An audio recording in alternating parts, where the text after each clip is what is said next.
హెడ్ఫోర్డ్షైర్కి సంబంధించినటువంటి కళాశాలలో వారికి టీచింగ్ని అంటే వారికి విద్యను బోధిస్తూ ఉంటారు.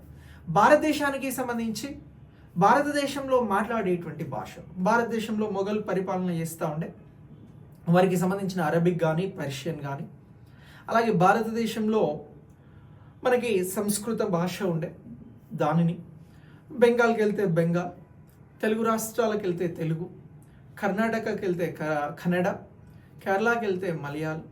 సో ఇలా వివిధ రీజనల్ లాంగ్వేజెస్ ఏవైతే ఉంటాయో వీటిని అన్నింటినీ కూడా బ్రిటన్లో ఎవరినైతే ఇంట్రెస్టెడ్గా ఉండి తీసుకున్నటువంటి అభ్యర్థులు ఉన్నారో 16 నుంచి 18 సంవత్సరాల వారికి సంబంధించి వారికి ఈ లాంగ్వేజెస్ని బోధిస్తూ ఉంటారు.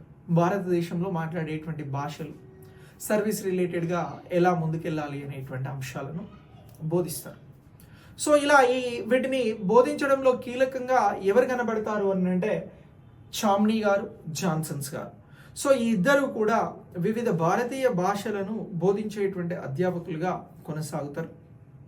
1806లో ఏదైతే ఈ హెడ్ఫోర్డ్షైర్ హైలీలో ప్రారంభమైనటువంటి కళాశాల ఈ సివిల్ సర్వెంట్స్ ఉద్యోగాలకి సంబంధించినటువంటి వారిని రెడీ చేస్తూ ఉందో, ఈ కళాశాల అనేది 1857 సిపాయిల తిరుగుబాటు వరకు కూడా ఇలా సివిల్ సర్వెంట్స్కి సంబంధించినటువంటి ఉద్యోగుల్ని తయారు చేసి భారతదేశానికి పంపిస్తూ ఉంటుంది.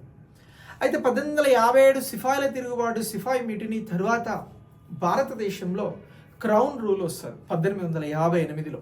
అప్పుడు విక్టోరియా గారు ఈ బ్రిటన్ చక్రవర్తిగా కొనసాగుతూ ఉంటారు. ఆమె టైంలో ఈ హెడ్ఫోర్డ్షైర్కి సంబంధించినటువంటి ఈ కళాశాలను క్లోజ్ చేస్తారు.